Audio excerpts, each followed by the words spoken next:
Hello friends, welcome to Biotech Sapiens. आज की video में हम एक टॉपिक के बारे में पढ़ेंगे that is related to transcription initiation की abortive initiation and promoter escape. ठीक है, तो ये एबॉर्टिव इनिशिएशन क्या होता है और आपका प्रमोटर एस्केप क्या होता है। ठीक है, सो समझते हैं इसको। बेसिकली क्या होता है कि जब ट्रांसक्रिप्शन स्टार्ट होती है ना, तो उस टाइम पर बेसिकली जो आरएनए पॉलीमरेज है वो बेसिकली स्मॉल साइज के कुछ ट्रांसक्रिप्ट्स बनाता है। ठीक है, that is basically from 2 to 10 और इन सम केसेस 2 to 15 न्यूक्लियोटाइड्स। ठीक है, तो वो स्मॉल स्मॉल ट्रांसक्रिप्ट बनाता है। वो जो स्मॉल ट्रांसक्रिप्ट्स होते हैं वैसे तो वो नॉन प्रोडक्टिव होते हैं। ठीक है, बट ऑब्वियसली जब वो एक ट्रांसक्रिप्ट जब एक लेंथ अटेन कर लेता है, उसके बाद आपका प्रमोटर एस्केप होता है और जो ट्रांसक्रिप्शन है वो आपकी एलोंगेशन फेज में एंटर करती है। ठीक है, तो ये दोनों जो प्रोसेस हैं these are related to transcription initiation. So what is abortive initiation? ठीक है, तो अबॉर्टिव इनिशिएशन एक non productive form of transcription है। ठीक है, सो बेसिकली इसमें बस आप मेन तो याद रखना कि स्मॉल आरएनए ट्रांसक्रिप्ट बनते हैं। ठीक है, so abortive products and the synthesis process are specified by template sequence and have been shown to be obligatory steps towards productive transcription। ठीक है, मतलब प्रॉपर ट्रांसक्रिप्शन जो आप जीन की कराना चाह रहे हो, ठीक है, वो स्टार्ट होने से पहले ये अबॉर्टिव ट्रांसक्रिप्शन आपको देखने को मिलेगी। ठीक है, so that is an integral part of transcription initiation mechanism. ठीक है, अब वो कह रहा है कि इन पर्टिकुलर ऑब्वियसली जब ट्रांसक्रिप्शन इनिशिएशन होती है वो हमें पता है कि जो पॉलीमरेज है वो प्रमोटर पे बाइंड करता है।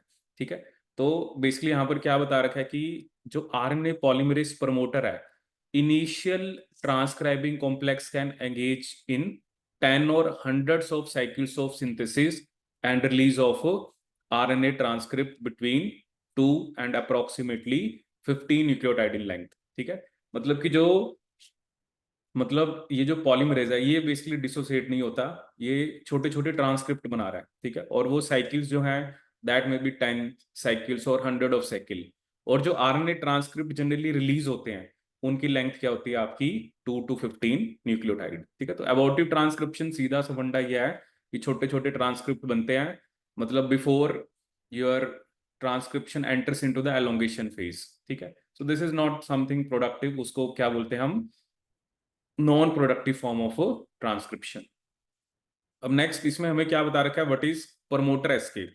ठीक है, तो अभी आप देखोगे एग्जाम में क्वेश्चन आता है इस पे बेस्ड, तो आपको थोड़ा सा आइडिया होना चाहिए बस कि अबॉर्टिव ट्रांसक्रिप्शन और प्रमोटर एस्केप क्या होता है। अब क्या होता है कि चलो जी ये अबॉर्टिव ट्रांसक्रिप्शन चल रही है, छोटे छोटे ट्रांसक्रिप्ट बन रहे हैं, but the thing is that when polymerase will enter into the elongation phase.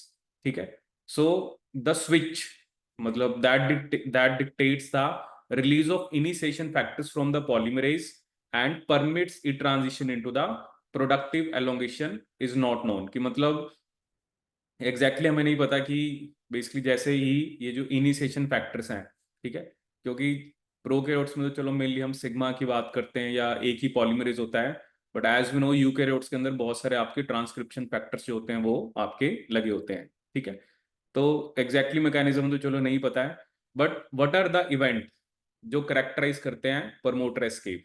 ठीक है, बेसिकली क्या होता है कि इसमें ना कुछ हम अभी एक मैं आपको डायग्रामेटिकली भी दिखाऊंगा। बेसिकली अगर आप फंडा ये समझो कि अगर आपका जो यू कैन से कि जो आपका ट्रांसक्रिप्ट है उसकी लेंथ मान लो 10 से कम है, ठीक है, तो वो एबॉर्टिव मतलब इनिशिएशन को फेवर कर रहा है। बट जैसे उस ट्रांसक्रिप्ट की लेंथ 10 से ज्यादा हो जाती है तो प्रमोटर एस्केप हो जाता है और बेसिकली हमारा जो ट्रांसक्रिप्ट है वो एलोंगेशन फेज में एंटर कर जाता है। ठीक है, अब देखो यहाँ पे क्या बता रखा है। सबसे पहले उसने बैक्टीरिया के बारे में बताया है कि for bacterial RNA polymerase the release of sigma factor. ठीक है, कि जब सिग्मा फैक्टर रिलीज होता है तब इनिशिएशन प्रोसेस का एंड होता है। और ये जो सिग्मा फैक्टर रिलीज कब होता है? When transcripts are between 9 to 16 nucleotides long. ठीक है, सो बेसिकली वही मैं आपको बता रहा हूँ ना कि लेंथ आपको मे बी डिफरेंट जगह पे डिफरेंट देखने को मिल सकते हैं। मतलब 10 तक तो अबॉर्टिव इनिशिएशन है कि 10 न्यूक्लियोटाइड्स तक बनता है तो ट्रांसक्रिप्शन आगे नहीं जाती, बट एज वो 10 से ज्यादा चला जाएगा तो आपका एलोंगेशन फेज में एंटर कर जाएगा। ठीक है, तो सिग्मा फैक्टर कब रिलीज होता है? जब ट्रांसक्रिप्ट 9 to 16 उसकी लेंथ वो अटेन कर लेता है, ठीक है। ऐसे अगर हम बात करें यूकैरियोट्स की, ठीक है, for eukaryotic RNA polymerase obviously अलग अलग पॉलीमरेज है, 1 है, 2 है, 3 है, there is no yet a discrete event that marks the end of initiation but the transition occurs within a broader range, ठीक है। यहाँ पर जो एक तो हम बात करें अबॉर्टिव इनिशिएशन की, ठीक है। ट्रांजिशन का मतलब क्या है कि एक प्रमोटर एस्केप हो और वो आपका एलोंगेशन फेज में चला जाए, ठीक है। तो वो 8 to 40 न्यूक्लियोटाइड्स लॉन्ग लॉन्ग होना चाहिए आपका, ठीक है। So several accessory protein factors influence the transition and regulatory proteins also have an impact on promoter escape process, ठीक है। सो देखो एबॉर्टिव इनिशिएशन है कि छोटा जो बन रहा है आपका 2 से 10 न्यूक्लियोटाइड तक का। अब बेसिकली जब प्रमोटर एस्केप हो जाएगा, मतलब जब 10 से लेंथ ज्यादा होगी तो आपका प्रमोटर एस्केप हो गया और वो एलोंगेशन फेज में चला जाएगा, ठीक है। अब ये इंपॉर्टेंट है यहाँ पे कि जो आरएनए पॉलीमरेज 2 है, क्योंकि उसी को हम डिटेल में पढ़ते हैं, वो मैसेंजर आरएनए बनाता है, उसकी जो फॉस्फोरिलेशन है लार्जेस्ट सब यूनिट की, ठीक है। ये हमने ट्रांसक्रिप्शन में भी पढ़ा था कि जो आरबीपी 1 होता है विच इज द लार्जेस्ट सब यूनिट ऑफ आरएनए पॉलीमरेज 2, उसकी जो फॉस्फोरिलेशन होती है ना, that is correlated with promoter escape, ठीक है। आगे मैं अभी आपको क्वेश्चन भी दिखाऊंगा, उसमें भी मतलब ऐसा ही क्वेश्चन आता है कि बेसिकली प्रोकैरियोट्स में तो आपका सिग्मा फैक्टर रिलीज हो गया जब 9 to 16 होता है, ठीक है। उसके बाद यू कैन से कि वो एलोंगेशन फेज में जाएगा। तो यहाँ पर promoter escape is governed by the phosphorylation of the largest सब यूनिट ऑफ पॉलीमरेज 2, ठीक है। और भी काइनेज होते हैं जो इस फॉस्फोरिलेशन के अंदर इन्वॉल्व होते हैं, ठीक है। No this is one of the diagram they have shown transcription initiation to promoter escape. देखो क्या होता है कि सबसे पहले वो कह रहा है कि जो प्रमोटर सीक्वेंस है वो ओपन होता है, ठीक है। अब आप यहाँ पे देख रहे हो ये छोटे छोटे ट्रांसक्रिप्ट दिख रहे हैं आपको, ठीक है। तो ये क्या आपका बेसिकली यू कैन से कि ये एबॉर्टिव इनिशिएशन है कि छोटे छोटे ट्रांसक्रिप्ट बन रहे हैं, ठीक है। अब उसके बाद क्या होता है जब एक साइज अटेन कर लेता है, मे बी वो 10 न्यूक्लियोटाइड्स है या उससे ज्यादा हो गया, 15 का हो गया, तो एक एस्केप कमिटमेंट होती है कि वो एबॉर्टिव इनिशिएशन अब नहीं दिखा रहा, वो बेसिकली एस्केप कमिटमेंट होगी कि उसका उसका साइज बड़ा हो चुका है। सो दैट विल फेवर कि वो एलोंगेशन फेज में जाए, ठीक है। फिर एक इवेंट हम दिखाते हैं क्लैश, ठीक है। और उसके बाद जो प्रमोटर होता है वो आपका एस्केप हो जाता है एंड यूर आरएनए जो है उसकी जो प्रॉपर ट्रांसक्रिप्शन है वो बेसिकली होने लग जाती है, ठीक है। ये भी मैं आपको एक थ्योरी के फॉर्म में दिखाऊंगा। बेसिकली क्या होता है ना कि जैसे मैंने आपको बताया 2 to 10 है, ठीक है। तो बेसिकली अगर ये साइज है, जैसे फॉर एग्जांपल 5 न्यूक्लियोटाइड्स है, तो that will favour abortive initiation कि वो निकल गया। अगर उसकी लेंथ 10 से ज्यादा हो जाती है तो वो एक तरह से एलोंगेशन फेज में एंटर कर जाता है। और अगर एक और बेसिकली और 20-25 न्यूक्लियोटाइड्स का हो गया, फिर तो उसके अंदर प्रॉपर एलोंगेशन आपकी स्टार्ट हो जाएगी, ठीक है। ये आपको मैं यहाँ पर दिखाता हूँ। यहाँ पर उसने क्या लिखा है, the process of transcription initiation, ठीक है। उसको आप 3 मेजर स्टेजेस में डाइसेक्ट कर सकते हो, depend on the initial length of nascent transcript, कि जो आपका ट्रांसक्रिप्ट बना उसका साइज कितना है। जैसे मान लो उसने कहा कि 5 न्यूक्लियोटाइड्स हैं, 10 है, 25 है। कहता है जो जिनका साइज 5 से कम होता है वो अनस्टेबल है, वो तो एबॉर्टिव इनिशिएशन दिखाएंगे, ठीक है। दैट इज दे वो आरएनए पॉलीमरेज से डिसोसिएट हो जाएंगे and they will not enter into the elongation phase.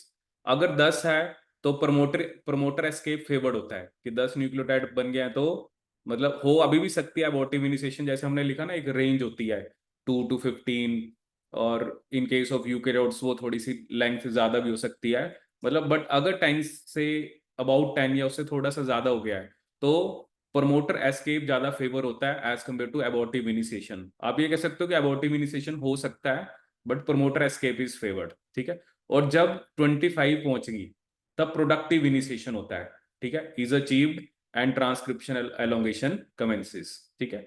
तो ये दो चीजें हैं ना, जो एबॉर्टिव इनिशिएशन मतलब छोटे छोटे ट्रांसक्रिप्ट बन रहे हैं, अब उसका कोई फायदा तो है नहीं, वो तो हमने पहले ही बताया that is a non productive thing, ठीक है। अब एक लेंथ की वो बात कर रहे हैं कि जब एक लेंथ अटेन हो जाती है, ठीक है, जब वो मतलब उसने फिर एलोंगेशन में ही जाना है, तो वो एक स्पेसिफिक लेंथ जब अटेन होगी, so that is promoter escape, ठीक है, कि उसने प्रमोटर को एस्केप कर दिया। और जब उससे भी बड़ी लेंथ होगी तो it will enter into the elongation stage, ठीक है। अब मैं आपको क्वेश्चन दे रहा हूं, मैं I will lead the statement and आप इस क्वेश्चन का जो आंसर है वो आप डिस्क्रिप्शन बॉक्स में डालना, ठीक है। So this is one of the question which was being asked in CSI net exam.